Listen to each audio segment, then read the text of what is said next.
to Wonderland, we've got it all. Potions and pastries that make you grow tall. Coucou tout le monde, c'est Lise, je vous retrouve aujourd'hui sur la chaîne pour vous faire un point lecture spécial jeunesse et littérature adolescente. J'en ai un qui date un petit peu, qui doit dater de l'automne dernier, mais pour le reste c'est quand même des nouveautés assez récentes. Je vais commencer avec Soi, Les orphelins d'Argentan de Alice Brière-Haquet aux éditions du Rouergue. J'ai été super surprise par cette lecture, notamment parce que au niveau du Rouergue, des éditions du Rouergue, j'ai toujours, voilà, j'en ai lu quelques-uns, mais plutôt du côté ado, donc souvent c'était des gros pavés, j'ai eu un ou deux coups de cœur, mais le reste j'avais eu du mal à avancer dans ma lecture, même à rentrer voilà, dans l'histoire.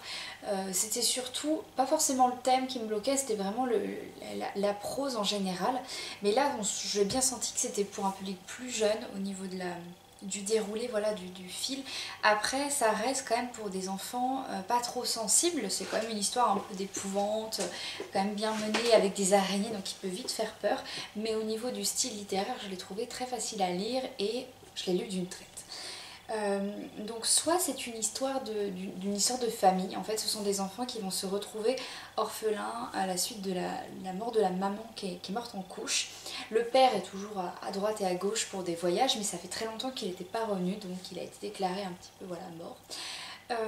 Lise, notre héroïne, va être placée dans un orphelinat pour jeunes filles qui, en plus d'accueillir ces enfants, ils ont pris la décision de les former à un point de dentelle, la dentelle Argentan qui a été perdue depuis des siècles et qui a été retrouvée par le maire qui, pour lui, c'est la poule aux œufs d'or. Il faut vraiment qu'on fasse quelque chose avec ça. Et donc Lise se met à l'ouvrage, elle a déjà vu sa mère travailler la dentelle, elle était toujours assez surprise, donc c'est déjà quelque chose qu'elle connaissait et qu'elle affectionne. Donc déjà il y a un petit détail sur le côté couture, bon ça fait très cliché par rapport aux jeunes filles, mais c'est assez, voilà, c'est très bien mené j'ai trouvé. Sauf qu'elle va se rendre compte de plusieurs détails un peu dérangeants. Il faut savoir que Lise a deux frères. Le premier, Alexandre, lui a été envoyé au moment de la mort de la maman. Lui il a été envoyé dans un pensionnat pour garçons, elle continue à correspondre par lettre avec lui. Et son deuxième frère c'est Tom, c'est celui voilà, qui est né juste après, en même temps qu'elle a perdu sa maman. Il avait été confié aux soins de la nourrice qui était aussi leur voisine le temps qu'il soit sevré.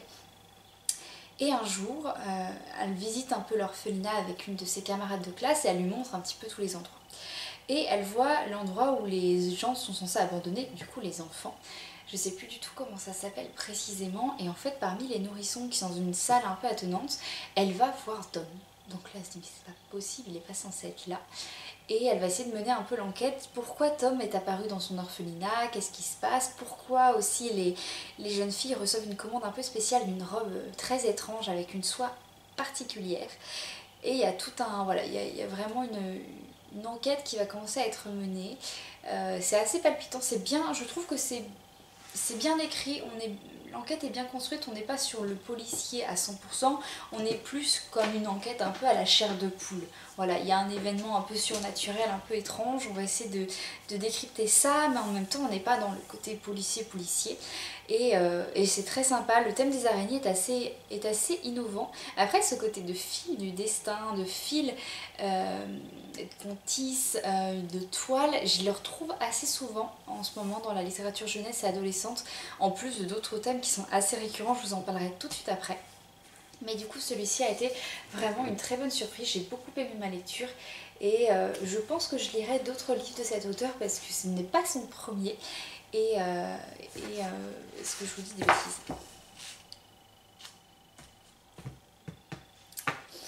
Ce n'est pas son premier, et son premier c'était Falenia, donc un autre livre que j'avais adoré. Voilà, donc tout est dit, j'aime beaucoup cet auteur. Ok, bon, c'était la bonne surprise. Donc c'est elle aussi qui avait fait le livre Au Rouergue ado que j'avais lu quand j'avais commencé ma formation en libraire et que j'avais adoré. Je l'ai plus derrière moi parce que j'ai dû renouveler un peu mes bibliothèques. Comme vous pouvez le voir, ça a un peu changé derrière moi. On a eu un petit souci au niveau du mur en fait qui supportait la pochothèque que je vous avais montré dans ma réorganisation et mon petit bibliothèque tour. Du coup j'ai dû en urgence renouveler un petit peu toutes mes bibliothèques et aussi dans un souci de faire baisser ma palle, je l'ai remontée intégralement du garage en fait que je vous avais montré.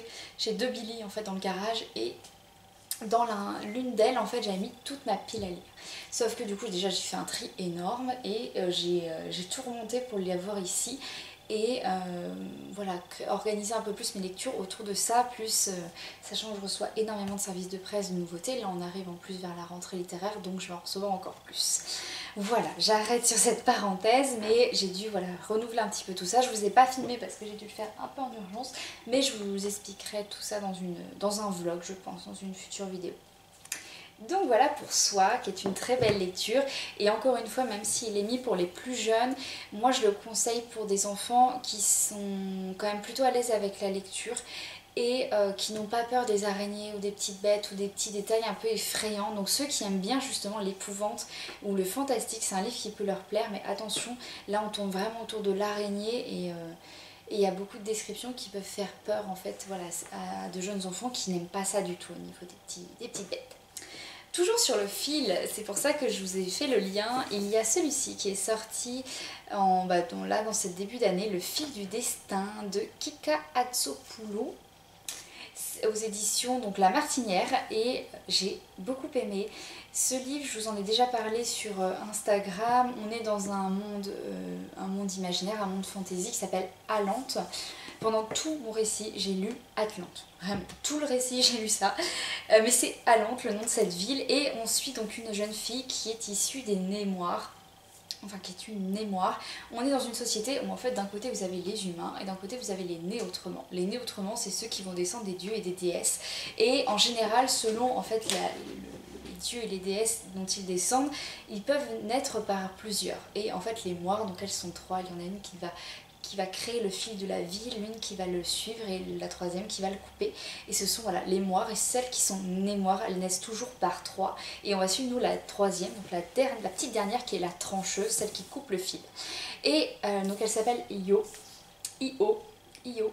Et cette jeune fille, donc pour essayer voilà, de trouver une utilité à son don, parce qu'en fait elles peuvent voir tous les fils et elle peut les couper. Donc il faut quand même lui trouver quelque chose à faire dans la vie. Et du coup elle s'est reconvertie en détective privé qui va aussi aider les gens voilà, à briser les addictions, ce genre de choses, parce que elle va nous expliquer qu'on n'est pas relié qu'à des personnes, on peut être relié aussi à des lieux ou des objets. On a plusieurs fils différents, il n'y a pas que le fil de l'amour, le fil du destin, ce fil rouge qu'on connaît. Et il y a plein de types de fils différents. Et un jour, elle intervient sur une affaire, et la victime qu'elle croise, qui est d'ailleurs toujours debout, a son fil de destin, son fil de vie qui est coupé. Et c'est pas normal. Parce que du coup, elle bouge et son fil de vie est coupé. C'est pas normal pour Io. Et elle ne comprend pas, elle va commencer à enquêter là-dessus. Et elle va être rejointe par quelqu'un dont elle ne soupçonnait pas qu'il allait la rejoindre. C'est la personne qui lui est destinée, avec qui elle partage le fil voilà, de l'amour, ce fameux fil rouge. Elle savait qu'elle était reliée à quelqu'un, évidemment, parce qu'elle peut le voir, mais elle pensait pas qu'elle serait, voilà, elle serait reliée à lui. Et en fait, ça se passe... On est sur une sorte de enemies to lovers, un petit peu comme ça. Et elle va devoir travailler avec lui, avec son âme sœur, mais ça va pas tout à fait se passer comme prévu. Ce que j'aime beaucoup dans ce livre, c'est déjà, bon, l'écriture est super. Celui-ci, je vous avoue, je l'ai commencé un soir, je l'ai fini à 2 h du matin. Donc vraiment pareil, lui, j'ai pas réussi à le lâcher. Fille du destin, il y a plusieurs très bonnes choses dans ce récit, notamment déjà ce côté divinité qui est très présent, des divinités de toutes sortes, de toutes nationalités qu'on ne connaît pas forcément. Moi j'en ai découverte des divinités égyptiennes, pour vous donner voilà, un exemple, même aztèque. On a aussi ce côté voilà, de fil qui est très bien expliqué, c'est notre appartenance des fois à des lieux, des souvenirs, des choses vraiment qui nous est chères. Ces aspects aussi d'équilibre de la vie. Et j'ai perdu mon fil. J'ai perdu ce que je voulais dire entre temps. Et il y a un autre détail, c'est étant donné que certaines divinités n'ont pas de genre, ne sont ni filles ni garçons, il y a du Yel. Donc ils ont incorporé du non-binaire voilà, dans ce récit. Et j'ai trouvé ça génial parce que c'est pas mis parce que c'est l'actualité, qu'on en parle et qu'il faut, voilà... Je vais pas rentrer dans ce débat-là, il y a des choses que je comprends et des choses que je ne comprends pas du tout. Mais dans ce récit-là, ce que j'ai bien aimé, c'est que ça n'a pas été mis parce qu'il fallait mettre Et ça a été mis parce que ça servait totalement le récit et que c'était normal. Si une divinité n'est pas genrée, là du coup c'était logique de mettre du Yel.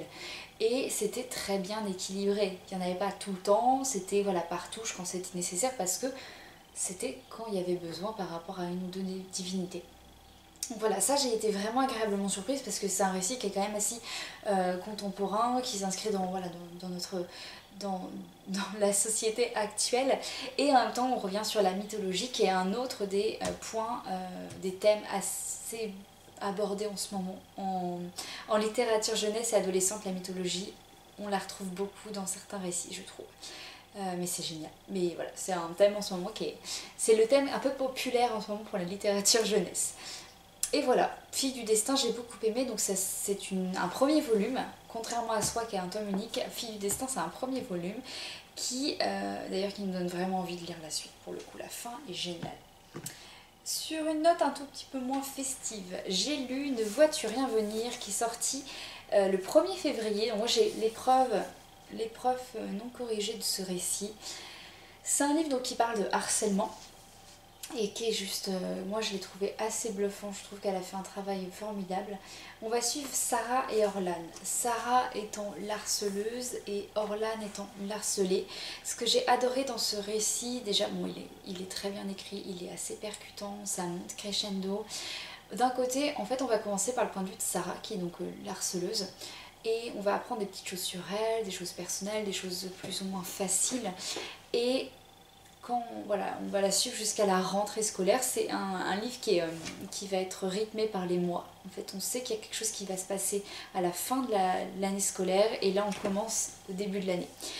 Donc Sarah arrive en cours le jour de la rentrée, voilà, les vacances n'ont pas été évidentes. Et d'un autre côté, vous avez Orlan qui vient d'emménager avec sa famille dans le coin et elle aussi, elle fait sa rentrée scolaire. Et Sarah va tiquer sur Orlan. En fait, il y a un détail qui va pas lui revenir. Et du coup, pendant toute l'année scolaire, elle va le harceler. Mais on a tous les mécanismes en fait du harcèlement, comment il va se mettre en place, qu'est-ce qui va pousser des fois Sarah dans ses retranchements, qu'est-ce qui va la pousser à faire ça, et la réaction aussi d'Orlan à certains moments. Et au début du récit, voilà, on a un mois, on a le point de vue donc, de Sarah, le point de vue d'Orlan, et après on commence à avoir des passages qui se sont passés à la fin de l'année scolaire, des interviews des profs, des élèves, où on leur demande s'ils savaient ce qui se passait, suite à un événement qui va se passer en juin. Et ce qui est intéressant, c'est qu'il y a deux fins à ce récit, il y a deux fins à ce harcèlement, et c'est assez bluffant. Moi j'ai trouvé que c'est un très beau livre, alors il n'est pas forcément évident à lire. Dans le même genre, vous avez Rita qui est sorti, qui est pareil, qui est un titre qui n'est pas forcément joyeux à lire, mais qui est juste bluffant en termes d'écriture, de point de vue, de comment ça l'amène. Et lui, je trouve qu'il a la même intensité. Mais voilà, ça fait partie de ces livres un peu, je dis pas torturés, mais le genre de lecture qui est juste bien écrite, qui vous met une claque en pleine figure, qui est contemporain aussi, qui est sur des sujets dont il faut parler. Et en même temps c'est une histoire à découvrir avec des personnages, avec leurs fonctions, leur point de vue, leur méthode, la manière dont ils pensent. Et juste c'était un très très beau livre. Donc si jamais vous voulez lire quelque chose sur le harcèlement, mais je le dis aussi pour les documentalistes ou les professeurs, si jamais il y en a qui tombent sur cette chaîne ou qui me suivent, celui-ci c'est vraiment un titre que vous pouvez avoir. Alors c'est plus pour le coup au niveau de pour le placer en termes de classe, la jeune fille elle a 14 ans et elle rentre en 3e. Voilà. Donc c'est plus fin collège, voire début lycée au niveau de l'intensité ou de la sensibilité pour le lecteur. C'est une plume qui reste quand même facile à lire. Facile à lire dans le sens, c'est fluide, c'est bien rythmé. Mais voilà, attention, c'est pas pour tout début collège quand même. Mais c'est vraiment un très très beau livre. Sur une note un peu différente, j'ai un très beau coup de cœur qui a été édité par un éditeur du coin. Il est sorti, j'aimerais bien vous donner le mois de sortie, mais je sais plus, c'est chiant. février, voilà. Il est sorti en février, c'est L'apprenti cartomancienne de Aurélie Croiset aux éditions Gulfstream, mais c'est dans leur collection Echo, donc un peu plus là pour le coup, un peu plus sombre, un peu plus thriller, un peu plus policier. Gulfstream, il est situé à Nantes. Et L'apprenti cartomancienne, ça a été vraiment le petit chouchou qui change de tout ce que j'ai pu lire jusqu'ici. On est au 19e siècle, on est dans un Paris napoléonien et on suit donc une jeune fille qui essaye de s'en sortir dans la rue en se faisant passer pour une diseuse de bonne aventure. Mais en fait, elle, son super pouvoir entre guillemets, c'est de lire sur le visage des gens, dans leur gestuelle, donc voilà, le langage corporel en général. Et elle est très forte à ça. On a une sorte de petit clin d'œil à Sherlock Holmes. Et donc bien sûr la dernière de ses interventions s'est pas très bien passée. Et elle essaye de fuir du coup ses assaillants. Et elle est recueillie, enfin elle est sauvée in extremis par une jeune femme que tout Paris admire. Et notamment Joséphine l'admire beaucoup, donc la compagne de Napoléon. Et qui s'appelle Marianne Lenormand, qui est une jeune femme en fait qui est connue de tout Paris pour être la voyante en fait de Paris, qui se sert des cartes du tarot, qui est très connue et auquel on se paye beaucoup les services pour découvrir un petit peu l'avenir et tout ça. Sauf qu'un jour Marianne va être accusée d'un crime et va être emmenée. Et notre jeune fille qui s'appelle, je sais pas Louise, voilà, qui s'appelle Louise, va enquêter un petit peu sur ce qui s'est passé. Elle a aussi ce côté tarot qu'elle va mettre en place. D'ailleurs, on nous explique tout le cheminement du tarot. Et voilà, elle va enquêter. Il y a aussi une petite romance. Il y a vraiment quelque chose de bien mené. Il y a le côté enquête qui est très bien construit aussi. Il y a ce fil rouge du début. Je sais plus si j'avais deviné qui était qui. Non, j'avais pas réussi à deviner précisément qui était le méchant. J'ai eu plusieurs pistes, mais en fait à chaque fois je me suis fait balader. Et voilà, c'est vraiment une belle enquête à l'époque de Napoléon. Ce que j'ai beaucoup aimé aussi, c'est les petites anecdotes pour briller en société. C'est l'auteur qui a mis ça en fin de page pour certains chapitres. Et c'est des anecdotes sur l'époque. Donc par exemple, il y avait un fait sur les dents de Joséphine. Ah voilà. Là c'est par rapport aux homosexuels, parce qu'on va en parler aussi dans le récit. Et donc la petite note pour briller en société. Napoléon n'avait pas envie de s'embêter à punir les pédérastes. On ne disait pas homosexuels à l'époque. C'était du temps perdu pour la justice et en plus ça donnait trop d'importance aux homosexuels. Bonjour la pub. Il laissa donc cette besogne à la police qui ne se privait pas d'agir discrètement mais efficacement contre toutes sortes de délinquants, y compris ceux qui troublent l'ordre public sans enfreindre aucune loi spécifique. Du coup, Napoléon apparaissait plutôt gay-friendly, mais était-ce le cas? Si vous êtes curieux ou curieuse, je vous renvoie vers le livre Hommes et masculinité de 1789 à nos jours, édition Autrement 2007. Et il y a plein de petits faits comme ça qui sont quand même assez rigolos à apprendre et qui ponctuent le récit. Donc c'est vraiment, c'est une super histoire qui se lit bien. On est dans une ambiance un petit peu napoléonienne.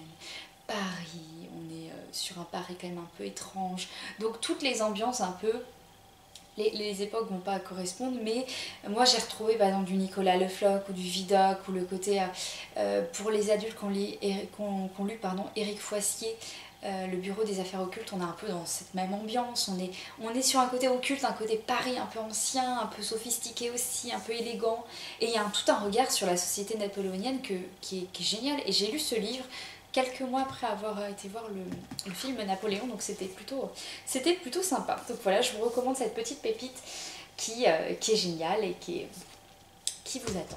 Le dernier livre dont je vais vous parler, il s'agit de Thief's Gambit de Kayvan Lewis, aux éditions Pocket Jeunesse. Je ne vais pas beaucoup parler de ce titre parce qu'il a déjà été chroniqué par pas mal de booktubeuses et de book instagrammeuses, notamment moi c'était Audrey qui en avait parlé, qui m'avait donné envie de le lire. Bon, c'est les épreuves encore non corrigées que j'avais reçues. Thief's Gambit. Alors, on suit Rose Quest, qui est une jeune fille qui est issue de la famille Quest, qui est une famille qui est connue parce que voilà, c'est la famille d'Amérique du Nord qui fait des vols. Il y a aussi leur ennemi qui se situe en Europe. Voilà, chaque continent est un peu géré par une famille de voleurs. Et un jour, l'un des cases va très mal se passer et Ross va recevoir à la suite de ça une invitation à participer au trophée, qui est une énorme compétition et pour laquelle voilà, le premier reçoit un prix, c'est le souhait de son choix. Et Ross décide d'y participer. Elle doit y participer, elle n'a pas vraiment aussi le choix, sauf que ça va pas tout à fait se passer comme prévu. Voilà. Et on se retrouve dans une compétition un petit peu mix Hunger Games et moins mortel bien sûr, et Mission Impossible pour le côté vol, casse, technologie, réfléchir à comment on va mener la mission à bien. Et c'était ça, pour le coup c'était assez intéressant, mais j'avais pas eu plus de surprises que ça étant donné que j'ai tout de suite capté un petit peu ce qui s'est passé dans ce livre. Au niveau du fil rouge, je l'ai tout de suite repéré et ça m'a légèrement gâché la fin, mais pas que, parce que j'ai quand même réussi à être surprise. Donc il y avait, voilà, même si vous percevez quelques éléments, moi il y en a que j'ai pas du tout vu venir et j'étais vraiment surprise. Donc Tiff Gambit se réserve pas mal de petites choses. Ça reste un livre étonnant, je pense, mais je suis pas sûre de lire la suite, je vous avoue. D'ailleurs, je sais même pas s'il y aura vraiment une suite. Ça laisse présager une suite, mais il n'y a pas marqué tome 1, donc à voir. Mais je vous avoue, voilà, après tout ce que j'avais entendu parler sur les réseaux de ce livre et tout ça, j'ai été un tout petit peu déçue. Mais ça restait une bonne lecture, j'ai passé un bon moment et puis on verra après pour la suite. Voilà. N'hésitez pas à me dire en commentaire ce que vous en avez pensé de tous ces livres-là, parce que c'est quand même des très bonnes nouveautés qui sont sorties. Moi, j'ai quand même été agréablement surprise par beaucoup de ces lectures. Je suis en train de finir, enfin j'ai quasiment terminé, il me reste 10 pages à peine de Si délicieux enfants de Flore Vesco. Donc ça sera parmi les prochaines lectures ados dont je vais vous parler. Il y aura d'autres sujets en attendant, parce que j'ai pas mal de lit asiatique, j'ai quelques mangas aussi dont je voudrais vous parler. Et voilà.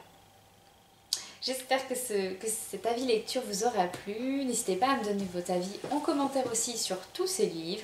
Et en attendant la prochaine vidéo, je vous dis à bientôt et je vous souhaite une très bonne lecture.